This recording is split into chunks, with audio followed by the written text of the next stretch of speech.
Scary story time for when I used to work in a funeral home, part 2. Last week on the video before this, I shared a story from a stint I did working in funeral homes, and you guys seemed to really enjoy it and asked if I had more stories, and I do, so here I am. Like my first story, this one was shared with me by a coworker, but I thought it was super creepy, so I thought I would share it with you guys too. So my coworker told me that a few years before, there had been a man that was killed in a motorcycle accident, and he came through the funeral home after his death. I don't remember the name of the gentleman, but let's just say his name was Mike. So sorry if your name is Mike and you're watching this, no offense. My coworker said that this guy, Mike, was known around town as a never do well, which basically means someone that like caused a lot of trouble, like ticked a lot of people off, was always getting in bar fights, getting DUIs, having issues with people, ripping people off. He just like wasn't a great guy, and he wasn't really very well liked around town. So unfortunately, one night Mike is out riding his motorcycle, he gets into a car accident, passes away. When he arrived at the funeral home, people that worked in the funeral home, knew him because it's a small town, and, they get to work, doing the processes that are done with, that we call them decedents, people that have passed away, to get them ready for, cremation, burial, viewings, etc. My coworker told me that he really had no experiences working in funeral homes. He'd been in them for many years and never had any like paranormal things happen, but he did say that from the time Mike came into the funeral home, some weird stuff slowly started happening. He said that like stuff was going missing, like he'd set something down and turn and like look away for a second, and he would look back and it would be gone. Lights would start flickering on and off, power issues. It would feel really cold, like colder than usual in the back of house in the funeral home, or like cold spots around the funeral home. Just things that they didn't usually experience, and he kind of didn't think too much of it. So the decisions made by like extended family, I think it was, to have Mike cremated. So the funeral home proceeds with cremating this gentleman. There isn't a funeral. He, like I said, he wasn't really like well liked in town. His family was, I think, maybe out of state. So once he was cremated, his remains went into like kind of a holding area where cremated remains are kept before families come and pick them up, or sometimes in other cases they're sent to like other states, other countries. Just depends on the situation. So that's where Mike's remains were placed. No one comes to pick them up. No one's really looking to come and collect these remains. So they sit there for a few more days. During that time, my coworker said that the activity, the lights flickering, the cold spots really started to ramp up. He then said that he was in the back of the funeral home, like in the area where they do embalming, and there's like a desk back there, and it had like some papers and pens and cups and just things on it, back near that office area. And he was talking to another employee, and one of them mentioned something about the weird things that had been happening, and my coworker said, yeah, maybe it's Mike. He said that as soon as he said it, a stack of papers and like some pens on the corner of the desk fell onto the floor, like someone had just swept them off with their arm, and they scattered everywhere. And he and the other coworker are just looking at each other like, oh my God, did you just see that? Like, sometime after that, someone from Mike's family came and got the remains, or they were sent to the family. But my coworker said that once his remains were out of the building, all the weird activity just stopped completely. So I was like the air conditioning? Like what could have knocked up? He's like, no, it was like somebody took their arm and just swept everything off the desk. And, we think maybe that was Mike's way of saying like, hey, like I'm still here, I can hear you guys. So yeah, that one kind of gave me the chills when I heard it. Someone else had asked if I had any experiences of my own, and I can think of like one really like pretty spooky experience. So I'm going to make that my next video. If you've ever had any weird experiences or, worked in funeral homes, I'd love to hear, your experiences as well. Or if you have any questions, I'm happy to answer them. But yeah, I'm going to go ahead and work on getting my story that I experienced recorded and posted. The Waverly Hills Sanatorium is probably way scarier than you think. I was going to do a video on it, and so I started doing some research and reading about the history of it. People just talk about like the ghost stories, right? There's like a kid, like, and if you roll a ball down one of the halls, he'll like roll it back and stuff like that. And there's this like nurse that people see, and it's like, oh, it's scary. It's scary. These are scary stories. I love scary stories. I tell them all the time. But I was reading into it, and the reason it's haunted is so obvious when you look into it. The things that these... So what is Waverly Hills Sanatorium? It's so it was like a hospital for tuberculosis patients, and it started small. It was like 40 people, but there's like an epidemic of tuberculosis. It's an infectious bacterial disease, the lungs. And so they quickly had to expand. It went from like 40 to 400 people, and people kind of just went there to die because there wasn't a whole lot of treatments for tuberculosis. If only that was it, though, because they tried to treat it. The things that they would do to try to make people better was just downright medieval and cruel and sadistic. It's like medical malpractice blushes at the things that these doctors did. Just absolutely wild. And I don't have enough time in any video to talk about this. This would have to be like a series. But they would like collapse lungs. They would like puncture the lungs of these people with these tuberculosis, lung infection. You're dying because you can't breathe. And they puncture one of your lungs thinking, we do that and then the lung will be able to rest because it's not moving around a lot. But most of them just died anyway. And this was before antibiotics, which is the reason this was a problem in the first place. Now tuberculosis, you get TB and it's like you can treat that. It's not a death sentence. But like back then, big deal. They thought that fresh air, I mean, there's like logic to it, right? They thought fresh air would help. And so every room, these private rooms had like windows on either side. They'd keep them open at all times. And all the time, like all seasons, right? And they would wheel these patients out onto this balcony area, even in the winter. And they would leave them there. And a lot of them would freeze to death. You got a punctured lung, you got tuberculosis, you're dying already, and somebody wheels you out into the winter to die. And this was like frequent, right? And you say, okay, well, how many people could that really be? Because there's like 400 people, a lot died there. So many that they had to make this tunnel, this massive long tunnel that went from this hospital all the way down to the road so that they could take the bodies out so that people wouldn't see them and then hurt their morale. They were worried that that would kill more people if they were like, oh, everybody's dying. So they would like put people on gurneys after they died, and then they would wheel them down and then come back. And this happens so often. I had to double check this number. And what I read, still can't believe it, 1 every 20 minutes. Do the math on that. I'm not great at math. Somebody in the comments. 1 person every 20 minutes. 24 hours is how many a day? And this houses 400 people. So how many people were they having to replace every day? People were just like always coming into this place just to die?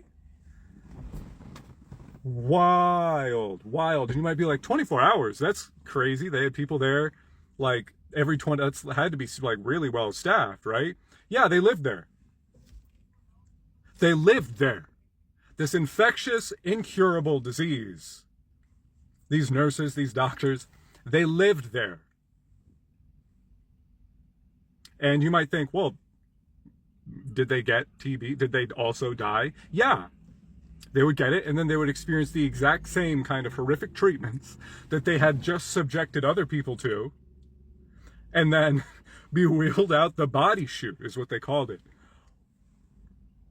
And they started doing other treatments, treating other diseases there that they had no right to. It's like there's so much that happened there. It's like, of course it's haunted. I'm surprised it's not more haunted. It's considered one of the most haunted places in the world. And there's like a list of all the people that died there on this website. And I was looking through it, scrolling, this list just kept going. And I'm just like, wow, yeah, a lot of people really did die there. That's crazy. And then I scrolled down. There were more pages. I had to scroll over to see how many pages there were. Like probably thousands of people. What? That's so in a single building? I want to go there. I got to go there. I have to ask ghosts some very specific questions. Should we show them the older homestead? Yeah, let's go. As you know? No, it's not. No, it's not.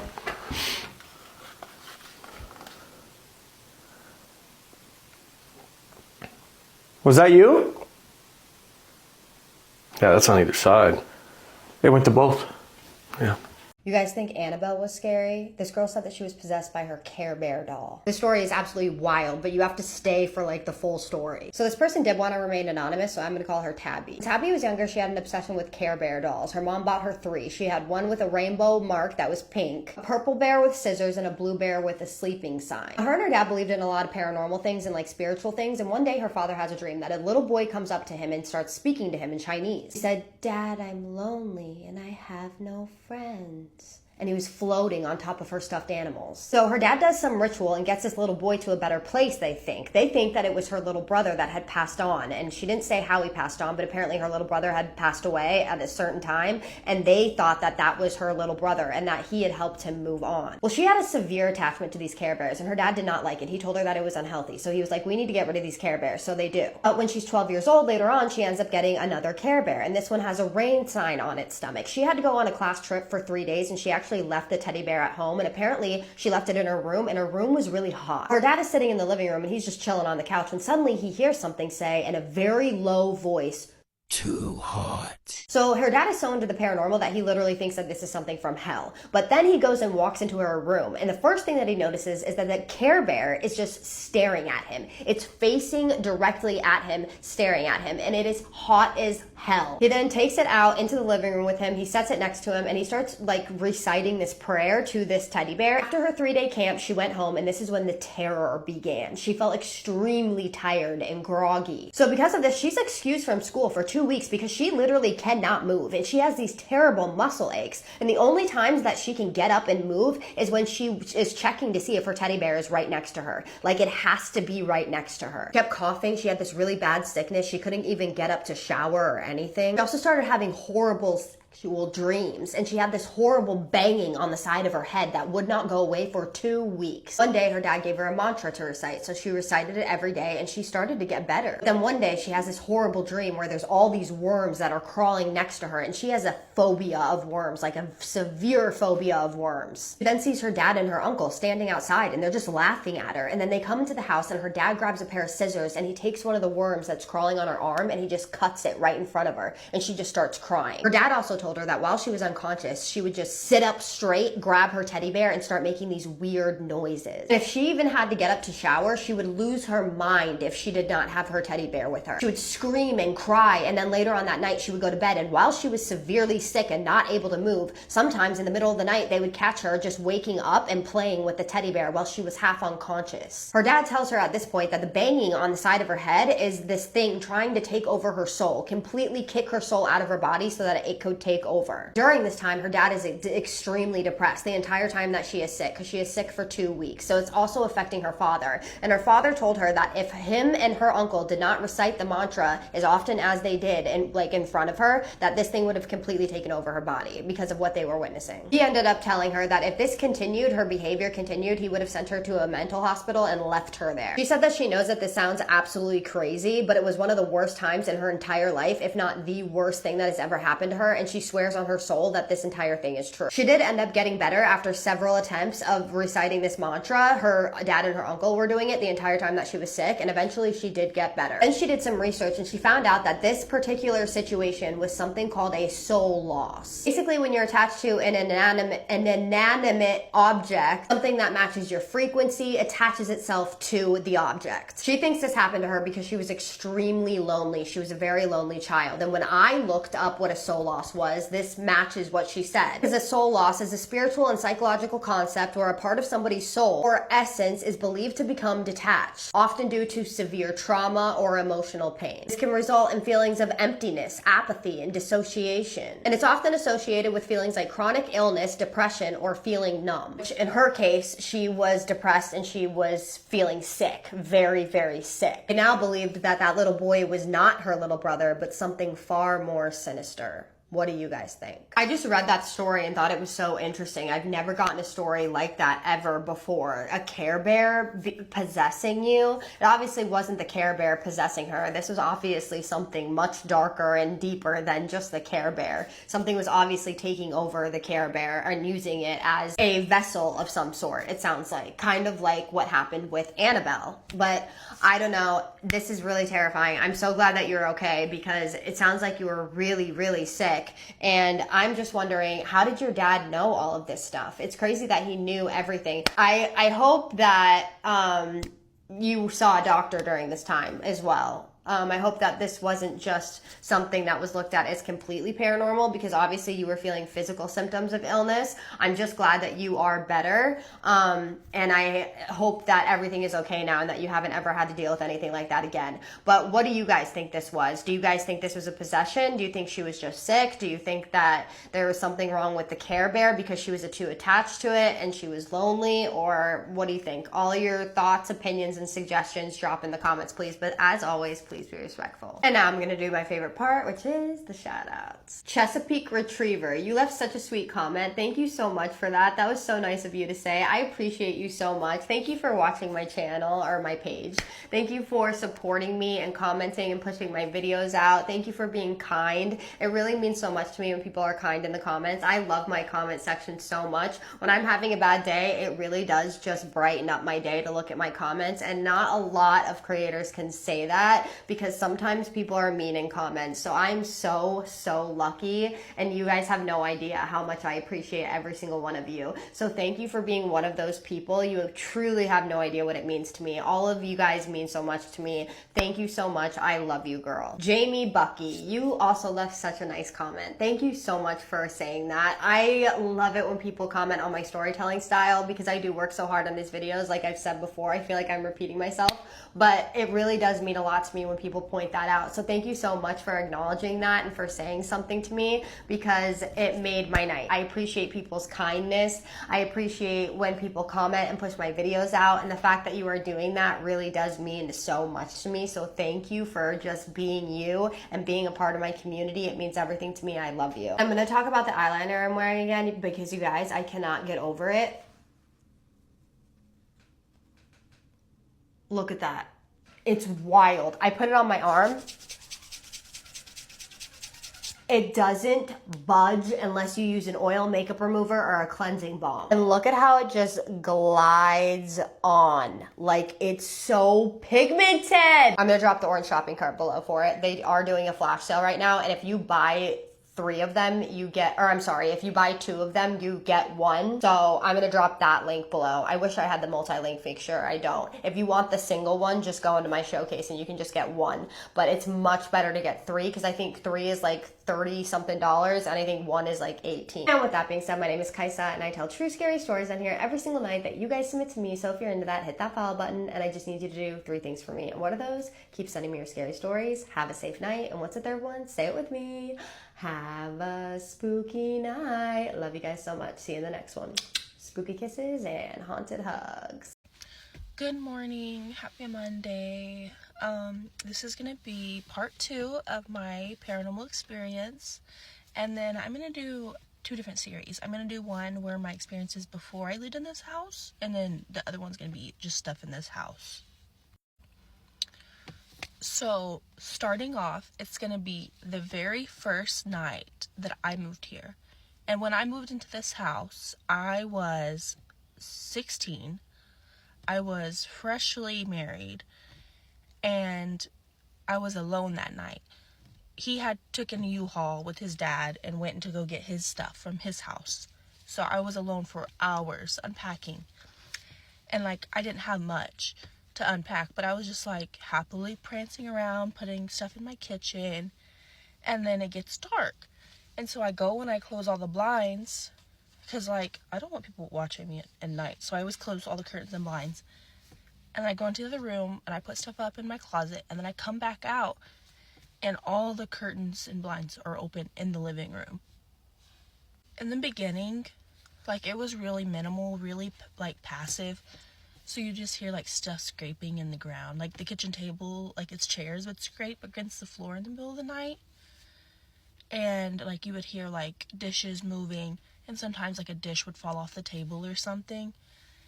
And to be clear, I had one short, fat chihuahua, like, weenie dog chihuahua at the time. And she definitely wasn't getting on the table. She was asleep in bed with us at night.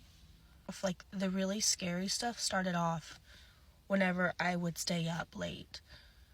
So how it would be me, and then my ex-husband, he would work nights, but he would only work until like midnight. And then my 2-year-old son.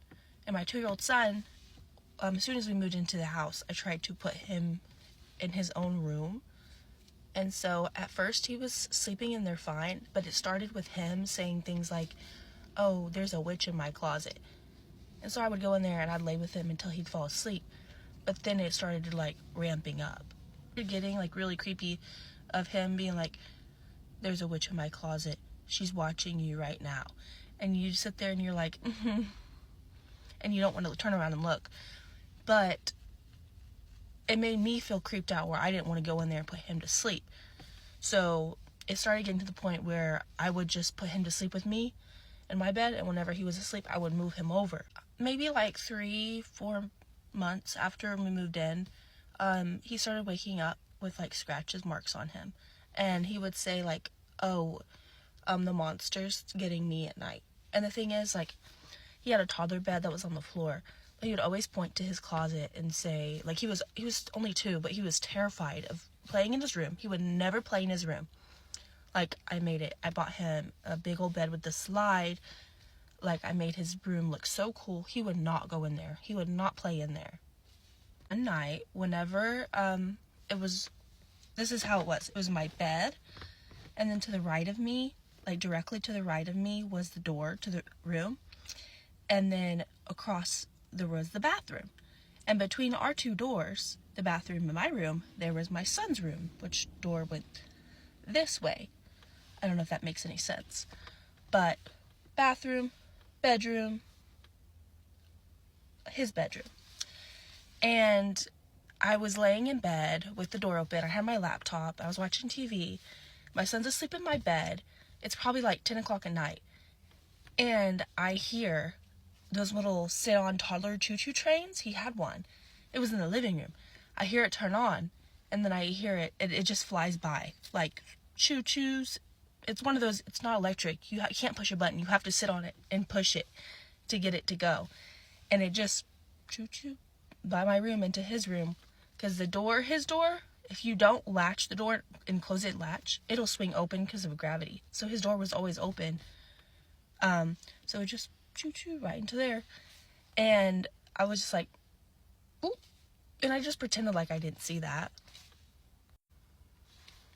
And I'm sure I'm forgetting little tiny experiences, but these are the ones that I think about and like think back on. I'm like, oh, it's kind of creepy. But another experience was my ex would have sleep paralysis, where he'd always wake up and he couldn't move, but he can have his eyes open and like see things. And I think it's because he would stay up all night playing video games. But I would always go to sleep at like 9. But one night I woke up and I had felt like him shaking me awake. And I sat up, I looked around, and he was asleep. And so I went back to sleep. And then the next morning, because he did not believe in anything paranormal. I mean, the things were happening, but he was a non-believer, so he'd be like, oh, it was just, the wind or something like that. Well, the next morning, he wakes up and he's like, hey, I had sleep paralysis last night. And in my sleep paralysis, I saw you sleeping. And then I saw a man walk around the bed and stand over you and put his hand on you and like touch your back. And then you sat up and woke up and you couldn't see him, but he was standing there right over you. And the fact that like, I don't know if he was just messing with me, honestly, or the fact that he had sleep paralysis and saw something over me, but he's never lied to me like that before. Like, he wouldn't try to scare me because I was already creeped out enough as it is. And at this point, I'm probably like 18 at the time, so I wasn't that smart when it came to like culture and things you should and shouldn't do when you have no experience. So I watched like Google and YouTube at the time how to cleanse your house. And that's what I did. I took like salt at the door and some like water and stuff like that, and I cleansed it. And then after that, I feel like it got a lot worse. And then this time, I was also awake at night. Same situation. My son's asleep on the bed. I think it's later in the night though. I think it's like midnight or something. And I'm just watching a movie and I'm on my phone. and then at the corner of my eye, my peripheral vision, because I didn't turn and look at it, I see this figure like crawling on its hands and knees. It was super skinny, and it crawled right past the doorway into my son's room. And I just see that out the corner of my eye. No sound or nothing, just. And I go and I reach over and I grab the door, because my bedroom door was open, and I slam it shut. And I stay up late. I stay up until he gets home. But this is part 2 of my series. I'll post a part 3, maybe later today or later this week. What the fuck was that? Bro! What's going on around you? I don't know. I'm frozen. I am frozen. Did the window Sean. break? Nasi ke guys, it's a story time. So dibana kwami ngisithunzela eKapa. Yabo. So guys ndandiye eCape Town. Ndandiye eCape Town ndibona mama yabo. So ke ndiqonda imama ndiye necousin yami because mama ndiye necousin yami yabo wami. Bayi nyani ke wethu. Ayi sinemincifta mos. Beke eCape Town like ndandidizalwe eCape Town mos.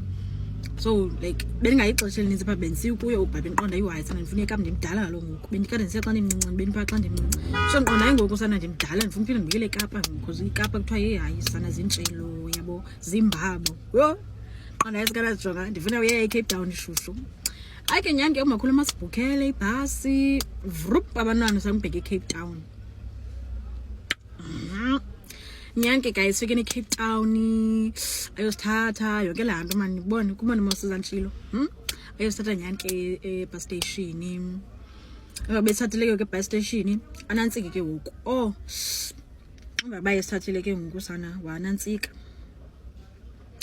sahambe yabo saya eJoslov because behlele eJoslov ngelaa xesha bengikade mna ke ndihlale eParkland yabo okanye eBrooklyn kanye eNantsikoni eDanuni yabo so bengingaqala ukuya eJoslov ikhona ifamily yami pha eJoslov but ke ngoku bengiqala ke ndiyohlala kuthiwa andihlale eJoslov yabo like permanent so nyani ke guys ke hlala eJoslov hayi ke ndisike xa sifika athi hlambani guys later siyahamba siyepatini ndithi mzali masabe ayindikhazi ndemsiqonda yosiya epatini sake ipati edlwaphi siyabo so like ke kule party siya kuyo like lo muntu siyakuye le ndlu siyakuye iyafa ngathi kusekhaya yabo sihlala phaya so nyani ke xa sifika pha yo guys sithabathaba sana andifuna mention igama because inoba abantu baseKapa bayama so zibangamazi ayiwethu sisithabathaba sendlu ayike guys ana singene ndise hayiwe ke sana guys ndijonge bengakakapheteki ndijongiwe sana ngabantu but azixesha labo so ke guys nyani ke ngoku yabo hey siyambeni guys eneDanuni beseDanuni ke uphaya hayi eDanuni sana xa sifika like kukho ibar apha endlini kukho iYegameister inoni like yonke into ipha yabo fast forward ke ngoku to this day ndibana nesiporho Father Lord in the Lord Almighty can I get an amen okay sharp yeah guys ngale day ke usikhala cousin yethu yabo asimboni sivela kokwabo like kusekhaya nathi but sivela phaya phezulu sivela umjonga phezulu ukuthi nahlala ezantsi so sivela umjonga phezulu xa sifika bakuthiwa hayibo akekho umntana ephume esiza kuthi hayibo njani ke ngoku so siyazula ke apha area yakhe sikhayela yena asiyazi mosinale area kahle kahle khona gqibla kudala namgqibela unanzincinci so same sibuza hayi guys man so ningamazi umila uphumila yabo yesidibanele nezi guys zithu ke ngoku sifike ezi guys sifike zithi mana hayi mani khayela ndo sike na hayibo sikhayela ikhazini yethu thina babuza bangubani mhlambi siyamazi esidescribe babe nabo bela bebahaska manzi amallo mntana tyhini masambeni yo kusaqanjwa 2 by 2 ke ngoku uJack ahambe nomnye sendigqi isiporho ndiqonda ndithi kuJack Thome asisihle akamhle nanku umuntu besihle ke shome isiporho ndithi Thome akamhle nanku umuntu hey ebethu siyicuthe Thome sithathiwa ke ngoku anzaziqhenyi ndiyakhumbula ke ingqondo zami zavuka ngalamini ndiyakhumbula ke guys like sihamba soba yi2 kohlobo esiba sihamba kanti ndijongiwe yeva like ndijongiwe ndiyathetha guys mos mnene bona ndiyathetha mos andisathethi sana sanqoko nomfana incoko iyaklikha kuthiwa kuyotsha ihuka bengayitshayi nosimuka ela xesha yabo qona isikamna ndifuna uyohleka into bazihlekayo yabo ndihamba nje khazi nam ke nayotshaya nabo so bazotshaya bo bayi3 yabo hayi nyani sihambeni apha endleleni guys andijongwe andijonge andisathethi bahamba phambili aba yabo bahamba phambili andisathethi sana and akunotsho noba mhlawumbi ndithetha nabo bahamba phambili because bakude kuthi mna ndilapha andisathethi guys xa ndigqithe kwesinye isipili senye isalon yabo ndiyajonga masibona xa ugqithe esipilini qondasa ntoni make ndizibuke efondini ndizibuke guys xa ndisithi hayi man andiyiboni like andiyiboni esipilini yabo qha ke nqona ingqondo yam ayikho kulaa nto mos mhlawumbi ke ndizake kuba laa nto yoqonda umntu unoba seyigqithile ugqithe phambi kwakho yabo hayi guys ndizakwenza upathu ke ngoku